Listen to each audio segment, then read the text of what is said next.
Can you believe that it's been almost 2.5 years since Nissan first teased the upcoming reveal of their highly anticipated follow-up to the first mass-produced EV in the world, the Leaf? It has been. And finally, here we have it. This is the 2023 Nissan Ariya, and that's accent on the ah.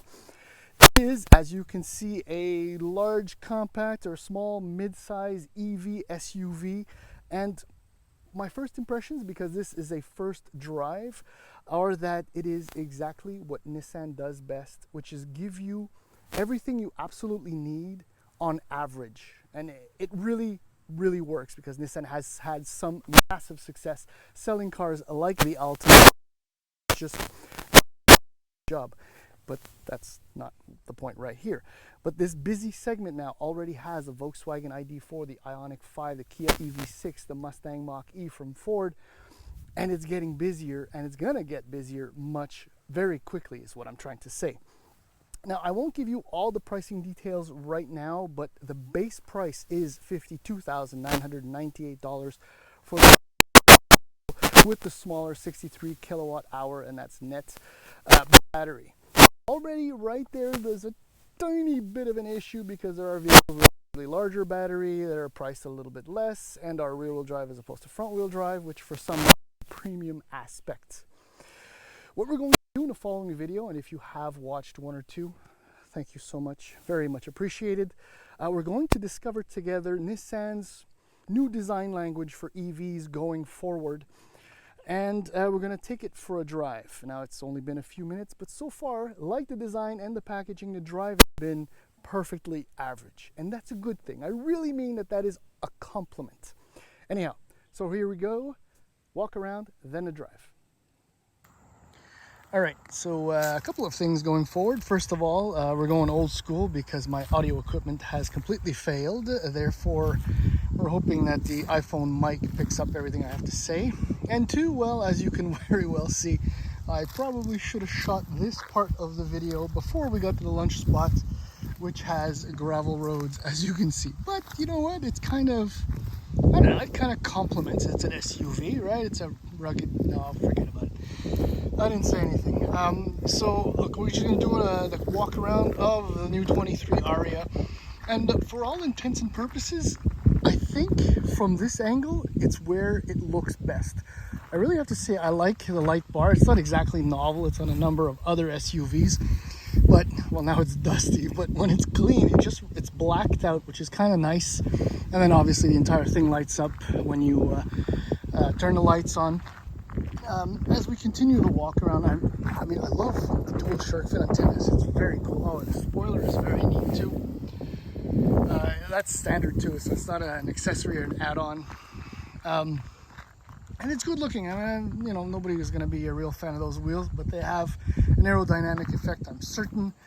Oh yeah, to give you an idea of the size, okay, so from nose to rear, you're looking at about a Rogue-sized vehicle, but the wheelbase is more Murano style, so you can tell that there's a lot of interior space. Look how short the overhangs are on each end. As we complete the walk around, we come around to this side. This is the new Nissan Shield, reimagined for the Ariya, for the future of Nissan. And okay, so our example is actually a very lovely metallic flaked blue color, and the totally blacked out shield really blends in nicely. Same thing for the flares, which are black, but there's a silver one over on display, and that whole front end is far more prominent. I think it's a little bit nicer or easier to absorb when it's blended into the background as opposed to sticking out. Okay, so and once more, you'll have to forgive me for this, because there are lots of new trims with the 23 Ariya. I won't pretend that I remember all of them, but I can tell you that the base model, which I mentioned the pricing, $52,998, will get you front wheel drive, so single motor configuration, a 63 kilowatt hour, that's net. battery size for a grand total of 348 kilometers of range. At the very other end of the pricing spectrum, you have the Platinum, which is $69,198, and will give you an 87 net kilowatt hour battery, dual motors, a lot more power, and a lot more range. I'll tell you a little bit more about that once we get behind the wheel of the car. So now to our tester, and the other reason why I'm confused with all the trims, I really apologize. I'm usually better prepared, but this is a quick event. So as you can see, this is an M Power Plus, but that's, as I just showed you, is a US trim. The equivalent in Canada is going to be the Evolve Plus. Plus, because it has the larger 87 net kilowatt hour battery, and it has the front wheel drive configuration. So this is essentially your range queen in the entire lineup of Arias for 2023. I'll tell you now, it's 490 kilometers, which is pretty damn good if you ask me. Okay, so by the way, this model retails for $64,998 and includes a bunch of things, including leatherettes, heads-up display, power hatch, and a number of other features. So the hatch itself opens up to a trunk that's 645 liters of space. It's actually, it's more than it looks, in fact, because you have all the storage down below the surface of the trunk. Apologies for my shadow. Little cubby holes on either end, and when you put the rear seat back down, you add about 1,000 liters to all that. But should you keep it up and use it for actual passengers, I mean, there is a ton of room back there. So that's my driving position as per norm, the norm. That's for a slightly taller, bigger passenger that I had, and there's still a fair amount of room, even for an average size adult. Ingress and egress is very easy thanks to the very, very wide opening. And to note, these are pre-production models. So that would explain, I think, why this plastic is so glossy. But otherwise, this is lovely. This is because it's a higher trim, like I said, an Evolve Plus. It's actually quite nice. I mean, the attention to detail in here is huge. Now let's just go to the front. So this is your leatherette, and it's actually got suede inserts in the seats, which is really nice. These are zero gravity seats, which are wonderfully comfortable. I mean, it's almost invasive because they actually touch every part of your back, the small, the lower, the mid, the blah, blah, everything. It's very nice. Like I said, I mean, you can't, well, I guess you can kind of tell that there's a very premium approach. And one of the things as to why that is because Nissan is putting a lot of emphasis on the fact that this is kind of a lounge. The reality is, actually, before I tell you what the reality is, this is a neat feature, kind of. I mean, it's novel at first, but I think maybe it grows old or you don't really use it. Another thing you might use, though, is, you ready? These are neat little marketing ploys, I guess, that, you know, Nissan will use and people will associate to the Ariya, so it's all good. As far as storage, though, while I'm up here, not much. Just 2 cup holders. There isn't exactly any room under here. The door bins are limited per se. So it's a lounge with not that much room for your gear and stuff. But here also, I mean, getting in and out is fantastic. The seats are good. So, oh yeah, while I'm here, this is really nice. It's a twin 12-inch display, which is, well, I guess it's a must-have in 2023 or for 2023. You know, a nice little lovely animation. The gauges are lovely. Everything is very presentable. There's a lot of ways to configure it. Volume, volume, volume. Okay, and as far as space is concerned, I mean, Nissan says it's lounge-like, but my passenger and I, not the smallest guys, but we're both feeling quite snug in here. These are your haptic buttons. So the only hard button you're going to find, well, are your hazards, and that's for tuning, and your volume knob. Everything else are haptic surfaces, which is very beautiful, but in other vehicles, I'm not saying it's the case here, sometimes depending on the light and the way things are set up, you can't really see the button. Yes, like I said, you know, there's a haptic feedback to them, so that's kind of nice. You kind of have to concentrate quite a bit in order to make them, you know, to select the right button, because there's no 3D effect going on, but it looks very clean. And I mean, it's not real wood, but you know, it's believable. Screen, the menus, everything that I've used so far, that is home. It's always difficult working through the phone. Everything is fairly straightforward and simple. The HMI and the infotainment system are up to par with everything you would ever want in a modern vehicle. So here are your drive modes.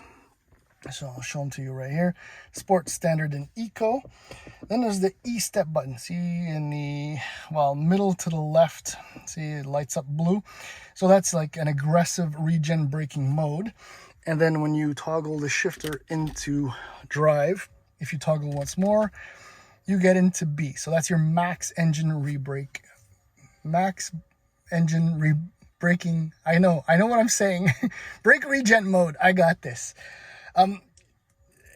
It's very nice on the inside. I really like the steering wheel. The fit and finish for a pre-production model is exemplary, I must say.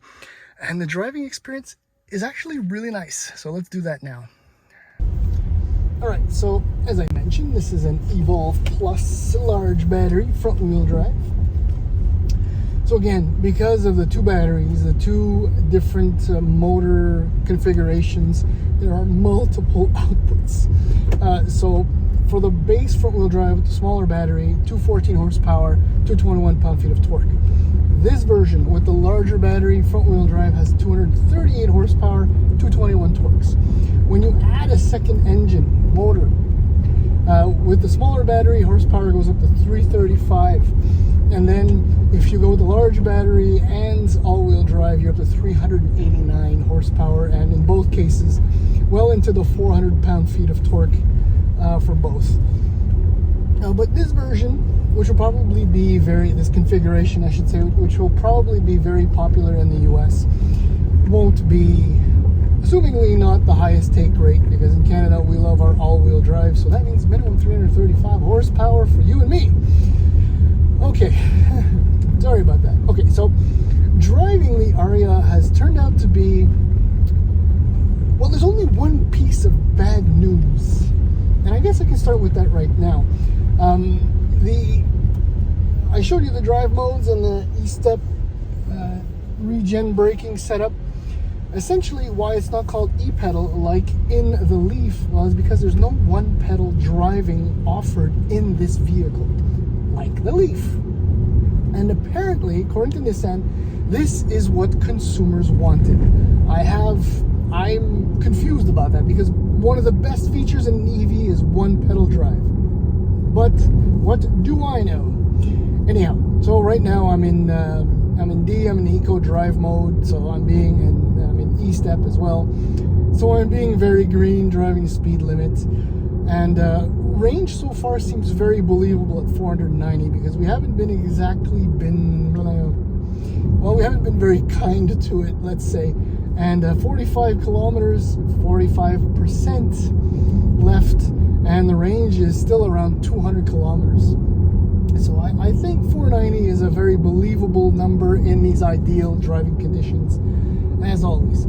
I guess we can keep talking about batteries. So the Ariya is capable of 130 kilowatts of charging power and speed, which, in 2023 seems a little low, but Nissan has a reason for it, and this is what they told us. It's basically for reliability purposes. So unlike EVs that I've driven just this past summer, which can charge at speeds almost twice as fast, the speeds vary wildly. According to Nissan, with this speed, this rating, it's going to be stable, more reliable, and you have a much better chance of, getting a good charge quickly without any variations. Reliability, that's the answer. It's got a 7.2 kilowatt onboard charger, meaning on a level 2 home charger. The 63 kilowatt hour battery needs about 10 and a half hours for a full 0 to 100% state of charge. If you have the 87 kilowatt, this one, 87 kilowatt hour net. Battery, you're looking at closer to 14 and change, which is par for the course. It's understandable, it works, it makes sense, it's all good. Speaking of good, I guess I'll just go into standard drive mode. With 238 HP, 221 pound-feet of torque in a vehicle this size and weight, the power is good. The torque is instantaneous, as we've come to expect in these EVs, but like other EVs in this range, say non-performance versions, the power tapers off fairly quickly, but there's plenty of it when you're merging on the highway or you want to pass. I'm expecting lots of fun with dual motor versions, absolutely. So the power is good, it's decent, it's fine. Steering, well, the wheels are responding to my inputs, and I can't ask more of that. Brake pedal feel is okay, it's a little spongy and there's a fair amount of travel, but it works, it's good. And then there's the ride quality. We are in Tennessee, not too far from Nashville. And even the rough roads, like the rough country road that I'm on right now, are about as smooth and pretty as the best roads in the greater Montreal area. And I'm finding that the ride is a little bit stiff. I hate using stiff, but it's a little bit harsh. It's like the chassis is tuned for a little bit more of a sporty feel than outright comfort. Which means, translated into Montreal roads, that I'm probably going to, complain that the ride is not as good or not as comfortable as it probably should be. But overall, I have to say, I was expecting a little bit less from Nissan. I don't know why. Guilty as charged. I'm admitting it. But at the same time, it's doing exactly what I thought a Nissan EV would do, which is be the one EV to do it all. I mean, it's the perfect average EV that will give you enough range, enough comfort, enough luxury, enough space. It will answer nearly all questions and requirements for consumers. In fact, the bottom line, the only issue is price. Other rear-wheel drive, small, mid-size, or large compact electric SUVs have a marginally smaller or same size, maybe even a little bit larger battery, a little bit more range, and they're $3,000 to $5,000 cheaper with a rear-mounted engine. That could play against it, but right now there's so much demand for electric SUVs that Nissan will sell absolutely everything they can build. There isn't much more I can add to that. I'm pleasantly surprised with the novel design, the packaging, and this is a pre-production model, and it feels really good. I have to admit it drives wonderfully well. And that's it.